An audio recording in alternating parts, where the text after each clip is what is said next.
Bom, então a gente vai conversar, vai bater um papo com a Tati vai trazer muito conteúdo para nós, falando sobre moda, comportamento, fazendo uma reflexão sobre essas tendências, essa questão de pandemia que a gente vem falando desde ontem, e a gente já estava revisando o material com ela, e se preparem que o conteúdo vai ser excelente. Tá bom, Tati? Obrigada, a gente agradece muito por ter aceito o convite. Eu que agradeço. E estar nos prestigiando aqui no Inspira Mais. Só para comentar também que além da plataforma, além dessa live estar passando na plataforma do Inspira, nós estamos também no Insta da Cofrag, né? Então lá também, quem não conseguir ou não puder, né, estar acompanhando ao vivo na plataforma, pode nos acompanhar pelo Insta, que essa conversa de hoje de manhã com certeza é imperdível. Ai, que bacana, gente. Eu queria agradecer a pessoa do seu Gilmar, né, que eu respeito muito, que a gente já trabalhou aqui uma época na área da consultoria, né, a Carla, a Vivi, que me contatou, muito obrigada. E eu acho, assim, que o que mais me motivou, assim, que eu respondi quase que de imediato para a Vivi, eu vou, é quando ela disse assim, sugere um assunto para a gente falar. Nossa, para quem gosta de conversar, sugerir um assunto. Eu disse, olha, eu não sei se eu vou poder ir, mas o assunto eu já tenho, né, então... Enfim, hoje, como eu estava conversando antes, a gente estava, né, batendo um papinho ali nos bastidores, eu não tenho intuito nenhum de trazer nenhuma informação nova ou algum ensinamento. A minha ideia é fazer uma reflexão e um questionamento que lá no escritório a gente vem se fazendo desde que começou a pandemia, desde daqueles períodos que a gente não tinha nada para desenhar ali por abril, maio, enfim, e dando aquela agonia de ver o mundo passando, acontecendo. Será que eu vou ter escritório? Será que meu escritório vai ficar aberto? Será que as empresas vão abrir, vão fechar? A gente começou a fazer vários questionamentos nesse período e eu quis, e conclusões e opiniões, e eu quis, na verdade, hoje trazer um pouco sobre isso. Eu também fiz alguns cursos que a gente discutiu muito sobre o novo comportamento da década, né? O que vai refletir isso tudo até 2030, né? Porque se a gente for olhar no curso da história, né, da moda, a história da humanidade, é de 10 em 10 anos que realmente mudam os fatos, enfim, né? E também é importante a gente pensar que essa edição do Inspira Mais que está acontecendo agora é o primeiro evento que a gente volta, teoricamente, para um calendário dito normal. Porque o ano passado houve, assim, uma enxurrada de questionamentos lá no escritório, né? Conhecidos, clientes, parceiros nos ligando, perguntando, no intuito até de pegar a opinião de alguém. Vamos pular uma coleção, vai sair coleção de inverno, vai vender, vamos para o verão, vamos usar material que tem no estoque, enfim, e como vai vender, né? O representante vai ser de forma virtual, vai ser catálogo, assim, tanta gente perguntando, questionando, ligando para trocar ideia, para pegar uma opinião, que são as dúvidas de todos, né? E agora, em janeiro, a gente, teoricamente, meio que já se habituou ao mundo online, já se habituou ao mundo virtual, muitas empresas ainda não estão adaptadas, e se não se adaptar, não vão sobreviver, porque, na verdade, esse mundo virtual como a gente falou antes, a gente se conforta com isso, ele é confortável, né? Eu consigo resolver várias coisas de dentro da minha casa, não preciso sair, enfim. Ele trouxe uma praticidade também, né? Ai, gente, uma vida sossegada, uma vida tranquila. Hoje, exatamente no dia de hoje, 27 de janeiro, está fazendo um ano que eu não viajo para o exterior. Né? E isso acho que mais de 10 anos que eu não ficava um ano sem ir para o exterior. Pesquisa, visitar cliente, coisa assim. Eu praticamente, nesse um ano, eu fui 2 vezes para o Espírito Santo, agora no final do ano. Fiquei um ano sem viajar, quase. Eu fiquei 8 meses sem botar o pé no avião. Fazia mais de 20 anos que eu não fazia isso. Eu vou dizer assim, com todo respeito ao trabalho, enfim, nós não perdemos qualidade no trabalho, mas qualidade de vida que a gente ganhou, né? Sim, será que a gente quer voltar como era antes, né? A gente quer que o mundo continue, a gente quer continuar trabalhando, enfim, mas será que a gente quer voltar a essa rotina que a gente tinha, né? Uhum. Então, são questionamentos que a gente faz, né? E aí, um grande ponto que eu também abordei, assim, quando a Vivi me convidou, foi a necessidade de mudar, né? A gente fala muito assim, temos que nos adaptar, né? Temos que mudar, mas é tão... Como cada um está se virando e mudando, né? Então, eu queria até trazer um insight do que a gente fez na Compor. porque lá no escritório a gente acabou não fechando o escritório, a nossa equipe foi para casa, home office, enfim, trabalhar em casa, mas eu fui todos os dias no escritório, mesmo no período da pandemia, não tinha ninguém na rua, eu entrava no meu carro e ia lá, eu me sentia na obrigação de estar sentada ali à disposição do meu cliente que estava pagando o meu contrato, né, então, nem que fosse meio turno, mas eu estava lá sentadinha no escritório. E quando a equipe voltou, né, a turminha lá do escritório em meio de abril, enfim, ainda sem saber muito como estava o mercado, porque eles ficaram meio um mês fechado dentro de casa, a gente meio que estava desinformado se os clientes tinham voltado a trabalhar ou não, enfim. Eu me lembro que a Amanda, a minha pesquisadora lá do escritório, trabalha comigo, ela me perguntou, Tati, mas o que eu faço agora? Eu retomo a pesquisa de tendências do inverno, eu faço a do verão, a gente desenha um sapato, eu vou da consultoria, eu pego o carro e vou... Calma. Aí eu não sabia o que responder para ela, né? O que um estúdio de design, uma empresa de pesquisa, faz nesse momento? Do que adiantava naquele momento eu ligar lá para o meu cliente e dizer que a Prada lançou um tênis novo e que a cor da tendência é o roxo, é o cinza? O que o empresário queria saber se ele ia viver ou se ele ia morrer? Se a empresa dele ia ficar aberta, exatamente, né? Então, como uma empresa de design, um estúdio de moda que vive de novidade, de lançamentos, vamos lá, vou fazer coisa nova, o que eu tinha para falar? E aí eu tinha que responder alguma coisa para minha funcionária que estava me perguntando, disposta a trabalhar, né? Eu disse, bom, a gente é uma consultoria, né, a gente é uma empresa de consultoria, e a consultoria, ela é consultada, as pessoas nos ligam para perguntar, elas nos contratam para perguntar, que a gente tem alguma coisa a dizer.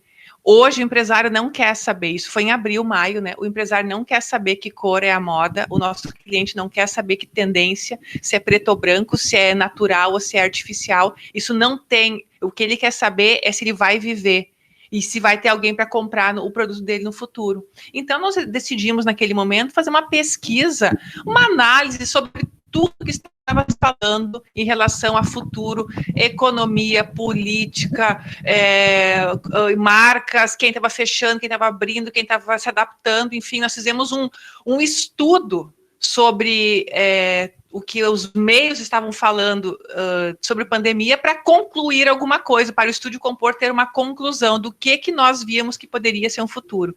Então, a gente fez esse material, a gente disponibilizou para os clientes e gratuitamente, está até no nosso site lá, dá para baixar gratuitamente esse material. Claro que isso foi um material de maio, já está desatualizado, enfim, né? Essa questão toda. Mas hoje eu vejo assim que foi uma maneira até de a gente se reinventar naquele momento, né? E hoje eu percebo também que essa questão de tendências, enfim, claro, a gente é um escritório de design, a gente tem que falar sobre moda, mas a gente tem que parar um pouco para pensar assim que isso até está um pouco saturado já. Falando assim, o meu ponto de vista, o ponto de vista da Compor. Que cor que é, que tendência que é, que informação que é.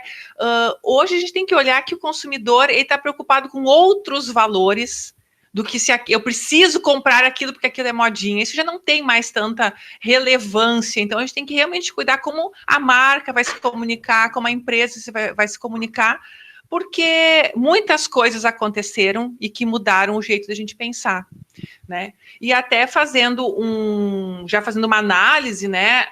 A gente fala muito que a pandemia fez a gente mudar. Na verdade, tem vários pontos que foram acontecendo desde que a gente virou o bug do milênio, lá de 99 para 2000, né? Tem muita gente que está no mercado de trabalho hoje que nem viveu isso, né? Sim, bastante. Não conhece, tá só no livro de história lá da escola, né? Mas muita coisa aconteceu, só que todos os fatos foram acontecendo pontualmente em alguns lugares e às vezes não afetou diretamente a mim. A pandemia afetou todos os 7 bilhões de seres humanos. Mas esses fatos sucessivamente culminou com a pandemia. Por exemplo, os primeiros 10 anos de 2000, né, 2000, 2010, a gente viveu um consumismo exagerado no mundo inteiro. O boom do fast fashion, eu tinha que comprar TTT no Brasil, o boom da classe C, era geladeira, era carro, assim, gente, sim, todo mundo se abasteceu, todo mundo comprou, era o ter, eu tinha que ter, né?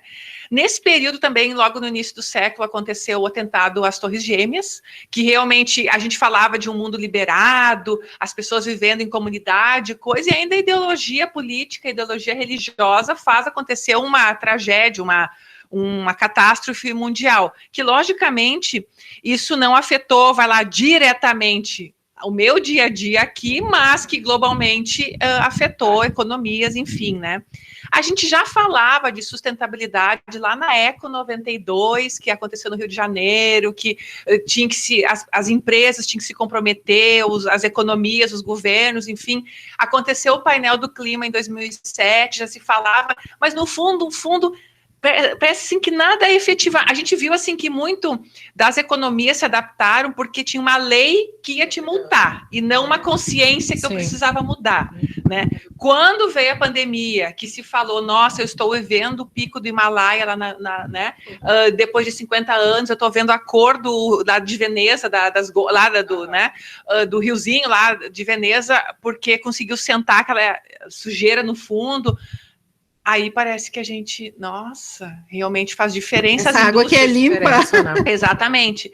Ainda falando um pouco de história, né, em 2008 a gente teve a crise, a bolha lá do Americana econômica, que lá em 2012 foi respingar aqui na economia brasileira, que daí aquela facerice de compra, o dinheiro sumiu, aquele millennial que vivia ganhando tudo que ele não tinha, tudo que os pais não tinham, o dinheiro foi cortado, começa uma rebeldia, manifestações nas redes sociais sobre o dinheiro, começa ideologias pipocar por tudo que é lugar, crise de refugiados, né? Hoje nós temos quase 80 milhões de pessoas refugiadas aqui no Brasil, nós somos um dos países que mais temos refugiados, e pum, vem a pandemia. E aí, assim, é quase, desculpa a expressão um pouco né, simplória, mas é quase assim um cala-boca. O que realmente tem importância.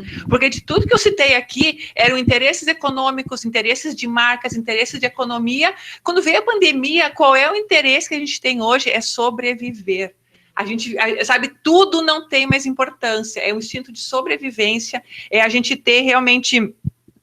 pensar no pensar na minha família, se eu estou protegido, se a minha comunidade está protegida, se a minha cidade está protegida, se eu vou garantir o meu dinheiro. É assim, ó, a gente está vivendo, falam os estudiosos, os sociólogos, a gente está vivendo o mesmo sentimento de uma guerra. Até eu estava estudando esses dias junto com uma outra equipe, falando realmente dessa mudança de era que a gente está vivendo. E eles falam muito que o século XXI realmente iniciou neste ano. Como foi em 1918 com a Primeira Guerra Mundial, porque hoje a gente não tem arma na rua, a guerra não tem uma arma, mas a gente tem alguma coisa na rua que pode matar qualquer civil a qualquer momento. Esse pânico, esse medo é o mesmo comparado a uma guerra mundial. Então, fala-se que nós estamos em estado de choque, que a gente ainda está em estado de choque, eu não sei, né? Enfim, estamos tentando manter uma vida normal, mas nós estamos mudando, esse baque faz a gente mudar de imediato a linha de raciocínio, os interesses, enfim, porque a gente está vivendo uma guerra, né? E aí também se fala em relação ao que a pandemia ocasionou muito se falou lá o ano passado que 2 meses valeu por 10 anos, né? Aquilo que nós íamos levar 10 anos para construir ou mudar a mentalidade, já estava se falando em 2 meses, em 8 meses a gente mudou. E aí isso mostra realmente, principalmente pela questão do virtual, quanto a gente mergulhou nesse mundo por necessidade, né, de afastamento, a gente mergulhou no virtual, no online, foi forçada a se adaptar de todas as maneiras, que realmente esse marco é um marco de uma mudança de era, que já vinha se falando que ia acontecer, nós íamos sair da era contemporânea, da idade contemporânea, para a era digital. E isso, daqui a 50 anos, nossos netinhos vão estudar lá nos livros de história, né, essa mudança. E o interessante é pensar que essa mudança, nós da geração X, eu, né, da geração X, que é de 35 a 55 anos, eu estou nessa geração. Estamos juntas, estamos juntas aqui, né? A gente é uma geração super privilegiada, se fala, porque a gente nasceu no analógico, a gente cresceu até a fase adulta no analógico, se adaptou e vive hoje no digital. Hoje, uma geração X não sabe o que é viver no analógico, mas a gente viveu, né? Então, a gente conseguiu viver. Por isso, até que nós somos um pouco ansiosos demais, a gente está sempre preocupado com o futuro e coisa. Por quê? A geração millennial, ela nasceu no digital. Ela até ouve a gente contar, mas não tem noção. Ela não vive essa ansiedade. A gente vive se comparando. Nossa, lá eu fazia daquela maneira, como era bom, né? Mas essa aqui... A década de de 80, né?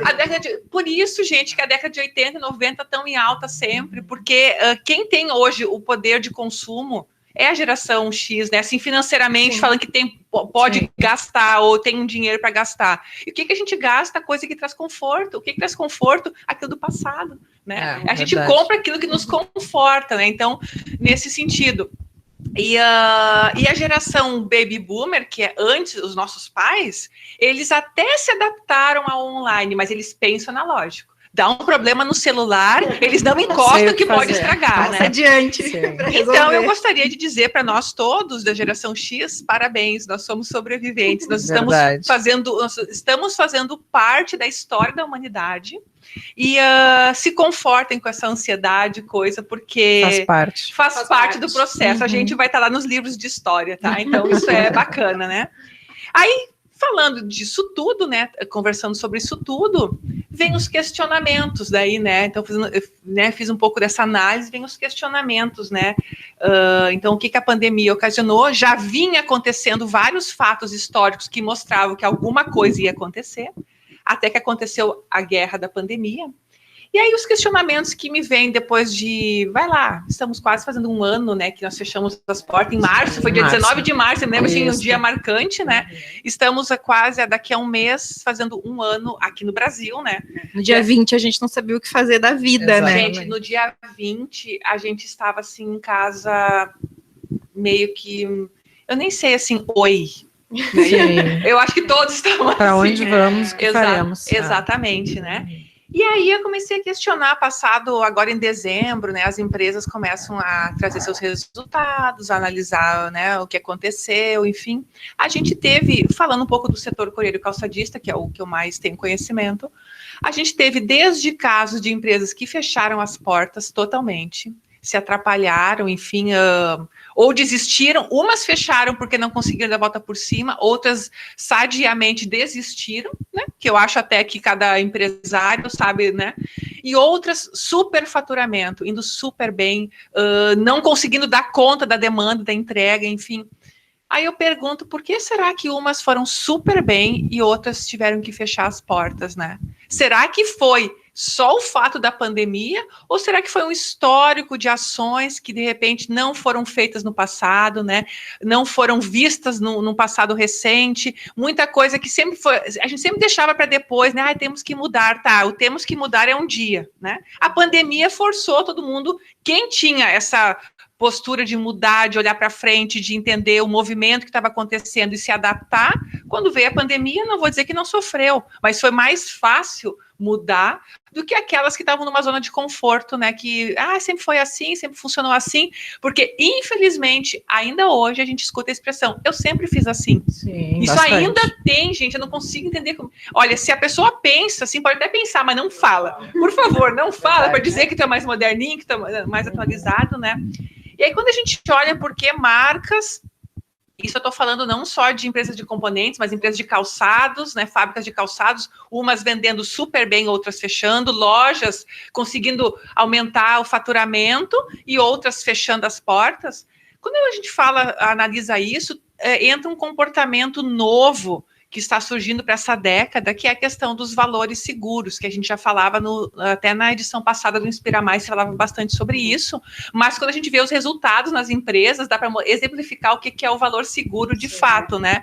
A questão que hoje o dinheiro mais escasso, eu não vou nem dizer só dinheiro escasso, as pessoas pensando aonde gastar o dinheiro, né? Eu parando para pensar, eu tenho dinheiro, mas aonde eu vou gastar? A marca, a empresa, o negócio que me traz credibilidade, que me traz segurança, que o produto que ela faz me traz bem-estar, que realmente é uma empresa que tem um propósito, que tem uma razão de ser, que tem todo um histórico, isso traz um valor seguro e aí o consumidor, o cliente vai lá, investe e compra daquele ali.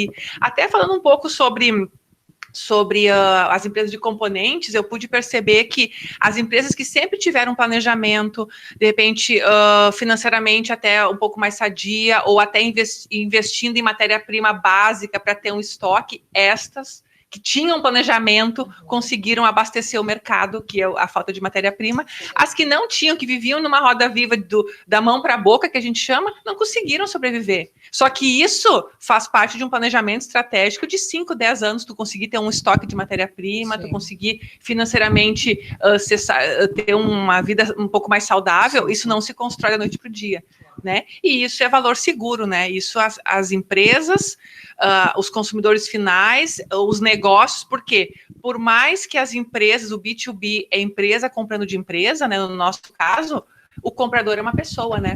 E ele não quer trazer insegurança para o negócio que ele está comprando. Então, ele também vai no fornecedor que traz esse valor seguro, né? Outro ponto também que a gente abordou, que envolve mudança de comportamento, que aí não é muito na área da moda, mas eu quero trazer esse caso porque para a gente parar para pensar no nosso setor da moda através de um outro case.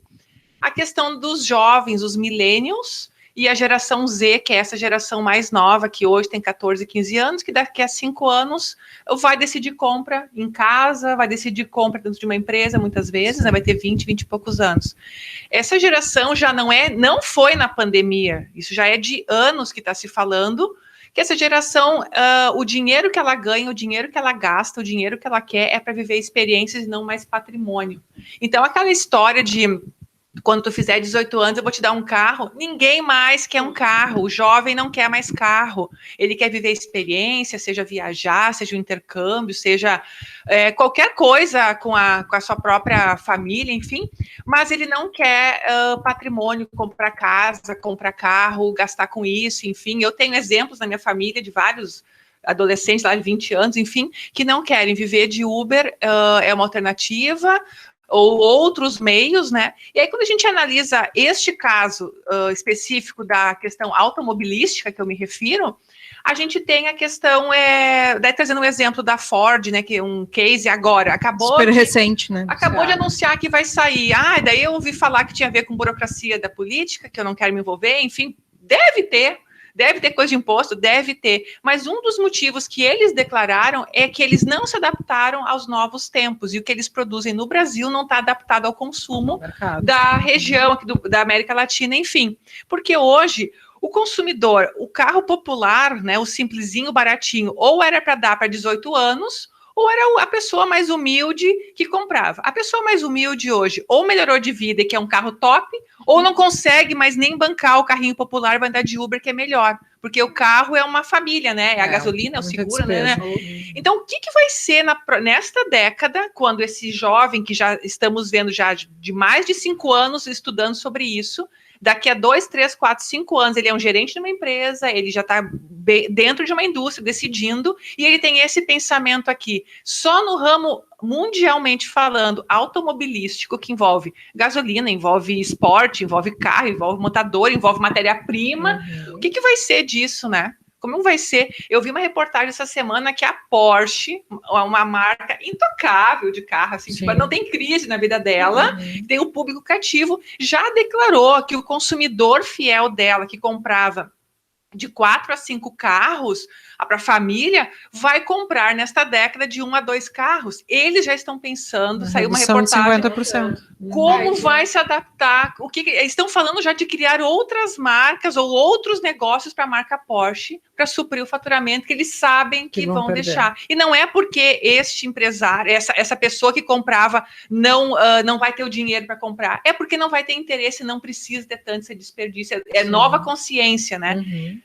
A gente tem que pensar sobre isso no nosso setor, né? No nosso setor da moda, porque esse mesmo jovem que quer viver uma experiência, quer gastar com uma viagem, com intercâmbio, ele não vai querer um carro, mas às vezes também um sapato também não quer. Claro. O que muda, né? Já haviam estudos no nosso setor, eu não vou citar aqui nomes que eu não poderia, mas de fontes seguras, de uns 6, 7 anos para cá, que o consumo de moda, calçado e roupa estava retraído 20%.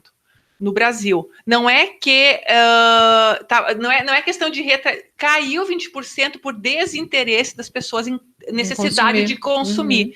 E já se falava que se todas as empresas de calçado e de roupa no Brasil decidissem ir para trás, recuar 20%, a gente resolvia muito a questão de briga por preço, sabe, essa disputa desleal, essa competição desleal. Sim. Até 2 anos atrás, até antes da pandemia, imagina, dizer para o empresário que foi para trás. Nossa, imagina que eu vou dizer que eu quero recuar, eu tô quebrado, né? Exatamente. Enfim, são coisas que a gente tem que pensar, né? São pontos que a gente tem que pensar e analisar o que vai refletir isso lá no meu negócio, né? Outro case também importante, outro assunto importante, essa semana, a semana passada, a marca Bottega Veneta, a marca italiana top, label, luxo, alto luxo, centenária, anunciou que vai sair das redes sociais mesmo, tendo quase 3 milhões de seguidores no mundo inteiro. Gente, cada vez mais, ela tem um propósito, ela é uma marca de alto luxo. Luxo é para poucos, né? Segundo, né, esse alto luxo. Exclusivismo. As redes sociais, nesta década, vai se transformar o que foi a televisão nos anos 90. Massificado, popular, todo mundo tem acesso, muito mais que TV, porque o celular hoje, eu acho que tem gente que... Bom, eu vou falar, né? Eu em casa eu tenho TV só por ter, eu não tenho assinatura de nada. Eu digo assim, eu não tenho TV em casa, né? Sim. Hoje eu tenho só celular e isso, vamos combinar que tem muito mais celular que TV no Brasil disponível, né? Então a rede social vai massificar. E aí a Bottega Veneta anuncia que está saindo das redes sociais. Eu não sei medir em 1 ano ou em 5 anos quantas outras vão seguir nesse meio. Nessa proporção. Né? Então o luxo mais exclusivo, né? Para pessoas mais exclusivistas, eu não consigo assim afirmar o que isso vai acontecer, como que vai ser, mas temos que prestar atenção, temos que ler, anotar e prestar atenção para ver o que isso, né? Como isso vai refletir, né, no mundo de alto luxo. Exatamente. Outro ponto também que eu gostaria de trazer, né, a questão do que se fala muito, né, que a gente estava analisando muito esse ano, né, o poder e o dinheiro mudando de mãos. Gente, eu escutei tantas vezes essa frase esse ano, o poder e o dinheiro mudando de mãos, né, e eu queria trazer um case em relação a isso, que é a questão dos e-games versus futebol. A gente teve nos anos 90 o boom do basquete, né, NBA, né, era mega celebridades, fortunas milionárias de patrocínios, jogadores americanos sendo ovacionados, deuses, aquela moda do basquete, enfim. No início dos anos 2000 foi o futebol, né, Cristiano Ronaldo, Barcelona, Real Madrid, cifras estrondosas de valores, né, sendo investido, né. Esta década, os e-games, o e-game, né, os esportes virtuais, são os que realmente vão dominar. E a gente já vê muito, né? Primeiro, num jogo de futebol, o patrocinador vive daquela massa ali, comprando, assistindo. Gente, olhar um jogo de futebol hoje sem público, parece não é que... a mesma coisa. Gente, não é mais a mesma coisa, né? E qual é o grande ponto que os e-games estão ganhando espaço? Primeiro, não discrimina a idade. Um jogador de 15 anos disputa com alguém de 50, 60, né? Não discrimina a idade, tudo é virtual. Tu não sabe quem está do outro lado da tela. Não tem idade. Não tem sexo. Homens e mulheres competem, né? Estamos no mundo virtual, né? Que é o mundo desse jovem hoje. A gente já vê muita marca de luxo fazendo roupas para os avatares, que depois vão vender para o público final, enfim. Então, com certeza, nós tivemos o NBA nos anos 90 prevalecendo a América, né, os Estados Unidos, sim, o futebol, a Europa, e agora nós estamos indo para o Oriente, né, Coreia, Japão, onde é o berço desse universo. Digital. Muda muito a linha de raciocínio, muda muito a informação, a tendência, os interesses. Nós temos que prestar atenção aonde, por exemplo, que tipo de produto vai vender, que tipo de roupa um e-gamer usa, né? Enfim, essas questões todas, né? Um outro também, voltando um pouco para uma realidade mais próxima de comportamento, aí fala um pouco não de jovens, mas um pouco de pessoas de mais idade, tipo geração X, enfim, é a questão que a gente falava, né, meus pais, a minha geração, né, quando eu me aposentar eu quero viver a vida, eu quero viajar, eu quero aproveitar. A gente está vendo uma crescente de compra de casas na praia, de casas já que ninguém está com muita coragem de sair viajando, né, nesse momento, mas comprar casa no campo, no sítio, uma casa maior para poder viver mais confortável, as pessoas querem viver o momento presente, o momento agora, porque não sei se amanhã eu não vou lamentavelmente, é a minha vez. Então, quando eu me aposentar, eu quero viver, eu quero viajar, isso não existe mais. As pessoas querem viver o agora, principalmente devido ao home office, devido a eu poder trabalhar em casa, meus filhos estão estudando em casa também, e essa questão de realmente não deixar para depois o que pode ser feito neste momento, né? Até o futuro dos empregos, a gente tem que pensar, as pessoas estão conscientes, estão com aquela necessidade, eu quero viver o agora, eu não sei o amanhã. Muitas vezes o modo de trabalhar, o modo do horário, o modo industrial que a gente tem no Brasil vai ter que ser repensado, senão as empresas não vão conseguir profissionais de excelência, né? Então, as indústrias têm que pensar sobre isso também, né? Aí tem uma questão de consumo que a gente falou, né? As pessoas me perguntam, a gente bate papo, né? Será que os restaurantes vão voltar, né? A gente, teoricamente, voltou ao normal a trabalhar, né? Assim, estamos todo dia tendo que cumprir nosso horário de trabalho, mas os restaurantes, as pessoas não estão comendo. Ou estão no delivery, ou estão trazendo a sua marmita, né? Esses dias eu estava falando com um empresário, ele tinha uma churrascaria de buffet por quilo, assim, fazer 300, popular, né? Sim. 300 refeições por dia. Ele disse assim, ó, eu não tenho nem 30%, eu não faço nem 30 refeições por dia hoje, 10%. E delivery não é um negócio, buffet por quilo, eu não tenho como transformar. Complicado. E aí tem a questão, ele disse assim, olha, a pessoa mais humilde pede o delivery. A pessoa com mais condições cozinha em casa e leva a marmita. É uma ironia, né? A marmita, que é uma coisa que no passado era para quem não tinha condições, hoje ele falou, não, a pessoa com mais condição financeira leva a marmita para o trabalho. E as pessoas não vão mais para restaurante, né? Então... E a gente observa isso no dia a dia, né? Aí a questão das lojas, a mesma coisa, né? Uma coisa que a gente muito se pergunta no escritório é o futuro do fast fashion. Essa coisa de todo dia modinha, mudar a vitrine toda semana, enfim. Será que isso emociona alguém hoje? E aí essa semana o Jornal Exclusivo colocou uma reportagem sobre a Zara anunciando que na readequação mundial dela, o Brasil vai ser, de imediato, vão fechar lojas no Brasil. A Zara, que é a mãe do fast fashion. Que é quem criou lá na década de 70, que começou a construir esse mundo de luxo para todos, de moda acessível para todos, né?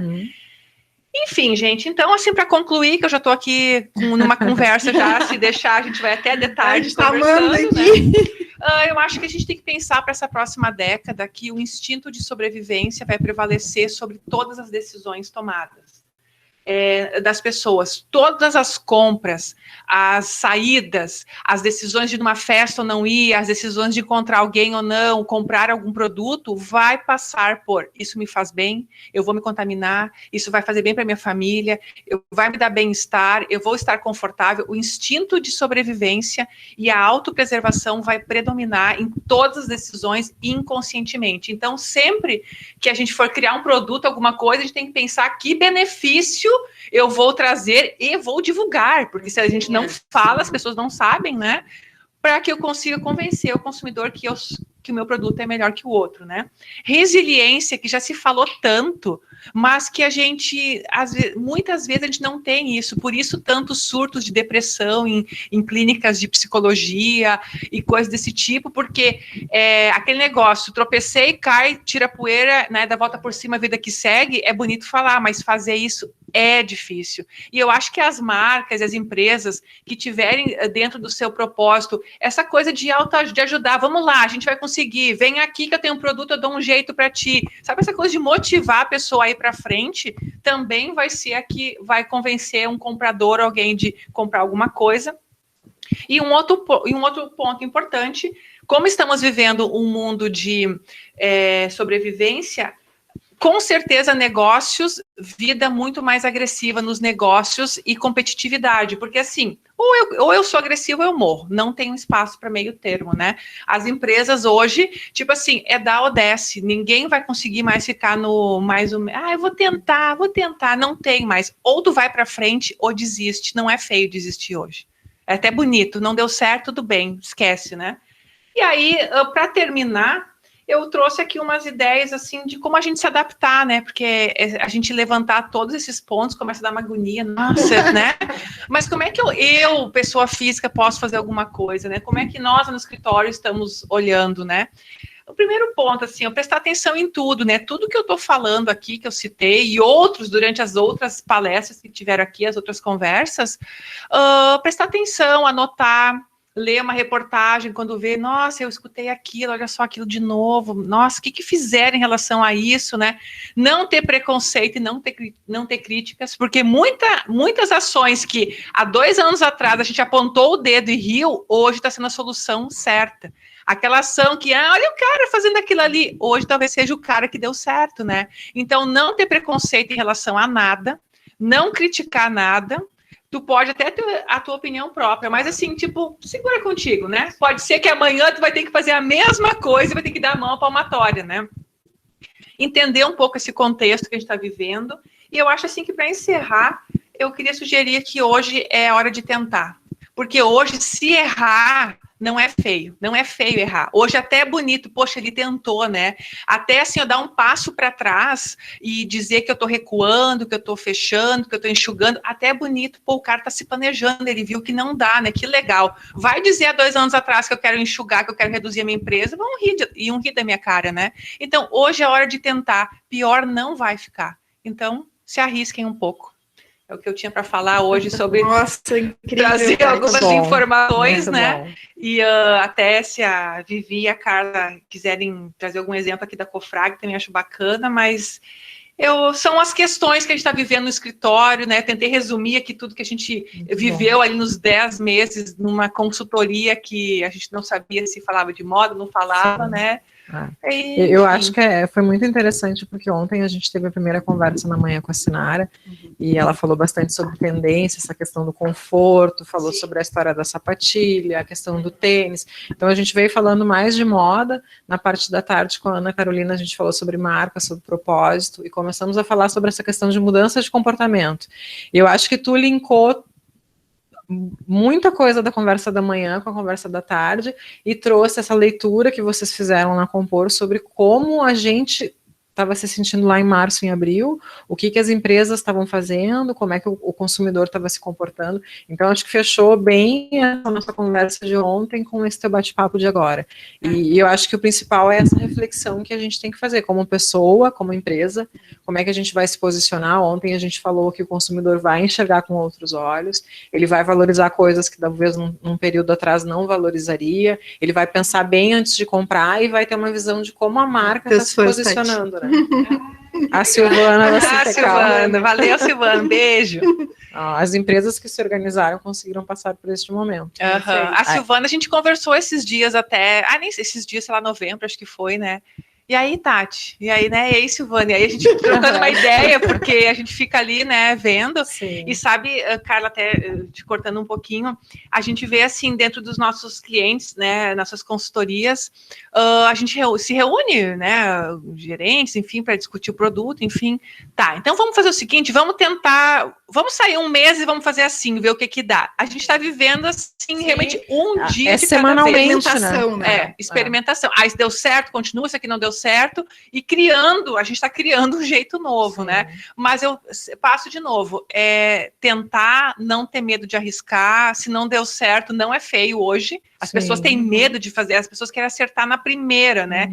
Eu acho que isso também é um pouco da área do design, a gente sempre erra a coleção, né? A gente sempre faz produto para errar, porque nem tudo vai acertar. Sim. Eu acho que a gente está mais confortável em quando o que tu pensou não deu certo, já faz parte da minha rotina dizer que não vai dar certo, porque quem cria produto sempre tem parte, né, que não dá certo, mas tem outras pessoas, né, outras às vezes um pouco mais rígidas assim consigo mesmo, que Deus o livre, se cobram diferente se eu errar, né, então não tenho medo de errar, vai dar errado alguma coisa, claro, né, vai dar errado. Sim, a gente não acerta 100%. A gente do desenvolvimento, imagina. Quantas vezes tu ouve o refaz? Refaz. Eu acho que é por isso que a gente é resiliente, né? Porque vamos lá, acostumado. Vamos de novo, né? E falando um pouco de empresa, como tu comentaste, que as empresas que se organizaram, a gente falando de Grupo Cofrag foi difícil, né? Ninguém esperava lá em fevereiro, março, nós estávamos com um crescimento, ia ser um ano assim excepcional. Todos estavam impressionante. Todo mundo, e em março começou um movimento, 15 dias, uma semana, fecha tudo, parou todo mundo, os clientes pararam e a gente parou.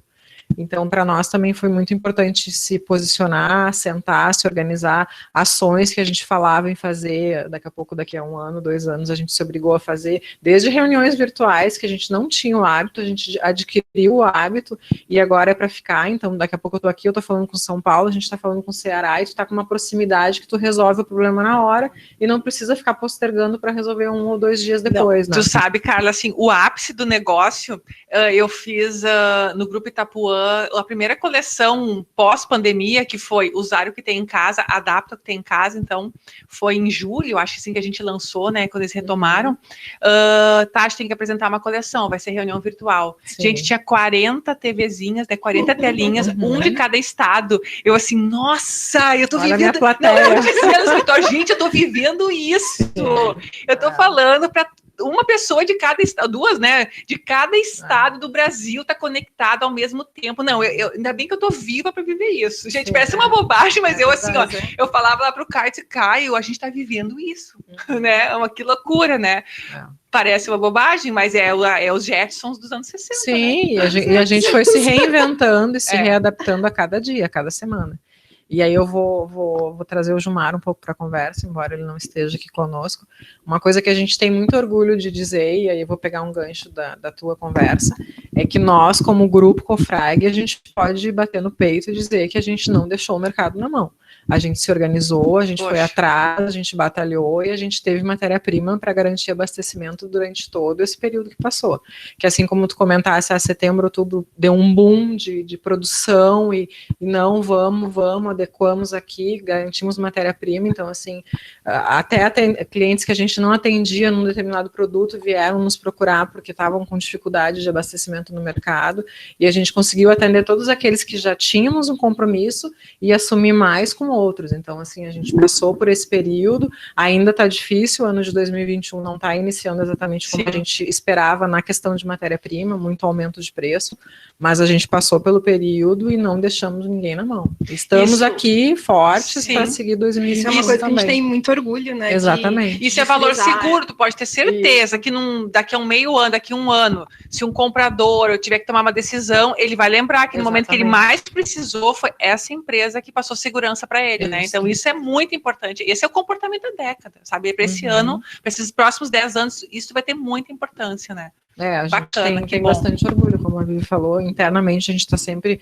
conversando e a gente sabe o quanto foi difícil, porque tu teve um ano com meses que foram muito complicados e tu tem que se reposicionar, se reorganizar financeiramente, tu tem que buscar as parcerias para realmente tu seguir no negócio e conseguir dar conta de tudo. Mas que aí vamos olhar, né, Carla, pelo histórico da Cofrag, de uma vida inteira, ela sempre primou por garantir a entrega para o cliente, não deixar na mão, dar um jeito. Eu sei até quando eu precisava de amostra, né, enfim, coisa, eu não tenho isso, mas tenho aquilo. Então, isso faz parte do DNA, essa empatia pelo outro, né? Nosso. Então, nesse momento foi o crucial, foi o diferencial que vocês tiveram, mas não foi uma coisa que vocês decidiram da noite pro dia, agora eu não posso deixar na mão. Isso é o propósito, ou tá contigo ou não é, né? Então, na verdade, vocês só conseguiram salientar aquilo que realmente vocês sempre foram, né? E muitas vezes a gente do desenvolvimento, né, aquela ânsia, assim, às vezes de lançar um produto incrível, eu tenho condições de fornecer, porque se eu não tiver condições de fornecer para quem quiser comprar, a gente nem trabalha, né? Cuidado que a gente tem sempre, é um cuidado que é do DNA mesmo da empresa, que é esse cuidado com o cliente, né?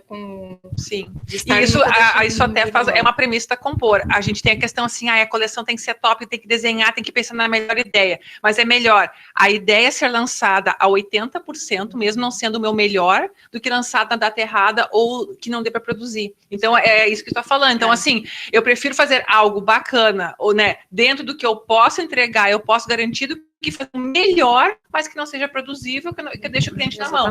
Então, isso passa de novo, valor seguro, né? Então, que bom, fico feliz por vocês, viu? Não, e bacana a gente conversar quando vocês estão fazendo 20 anos também, né? Porque ontem a gente estava comentando com a Ana Carolina do Piccadilly, nós também somos uma empresa familiar, então a gente vem desse histórico de 32 anos, o Piccadilly já está com 55, 65, não quero falar bobagem agora.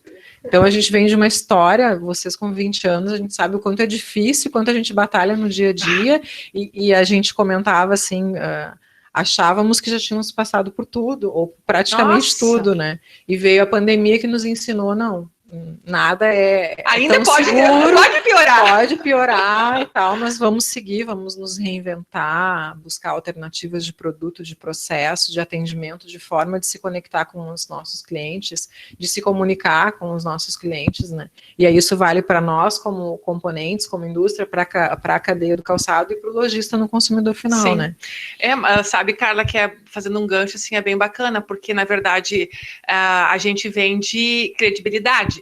A Compor, eu não tenho, tu pergunta o que eu faço, eu não tenho nada para te entregar, eu vou dizer que eu vou te dizer coisa boa que vai para frente, você tem que acreditar no que eu tô falando, sabe? Então tu vende uma crença. Sim. Uma coisa é vender um tecido que eu toco, eu consigo medir o que tá o preço que eu vou pagar ali, mas uma crença, tu tá comprando um pensamento, né, um intangível.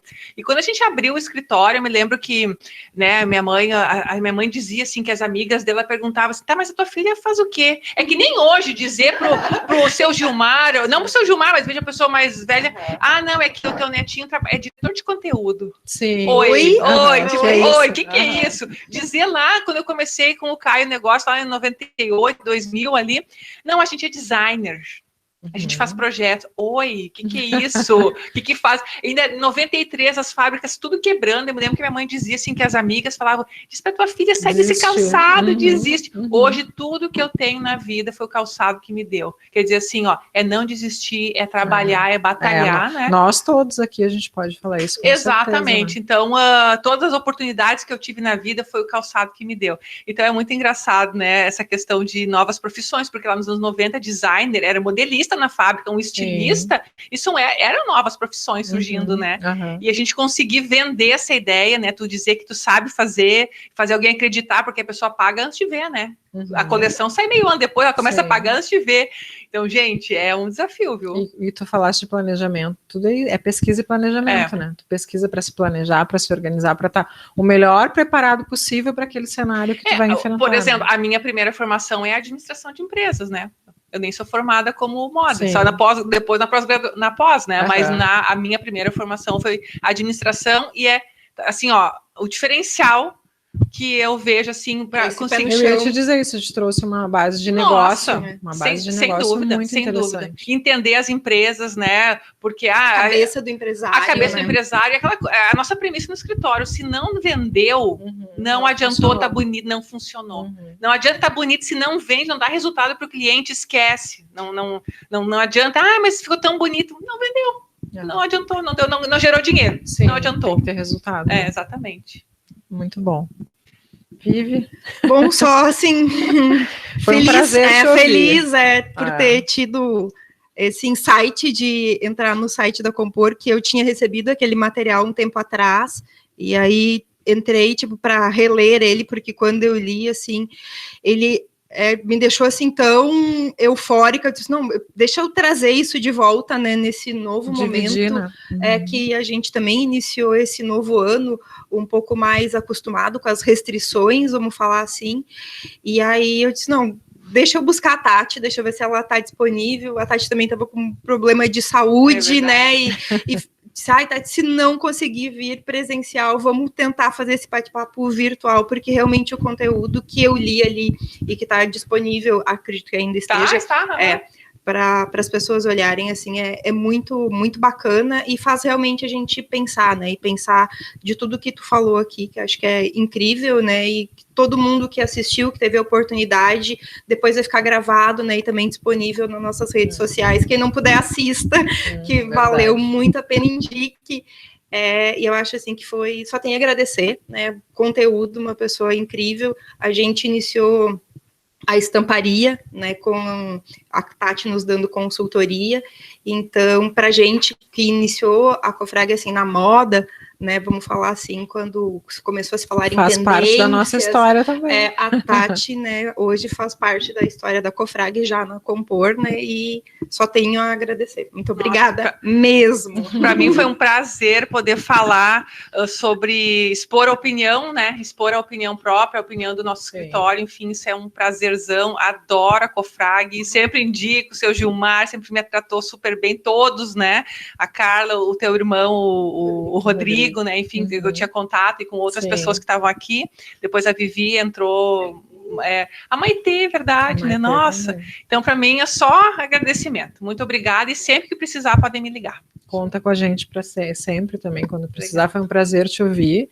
Acho que fica uma reflexão, que a gente já vem falando também desde ontem. Acho que todo mundo tem que refletir na dificuldade, aprender com tudo que aconteceu e para frente a gente tem um posicionamento mais resiliente, mais forte. Como tu comentou, tá pior, não vai ficar, talvez sim, mas a gente tem que ter sempre acho que uma postura mais positiva para correr atrás do resultado e buscar trabalho, né?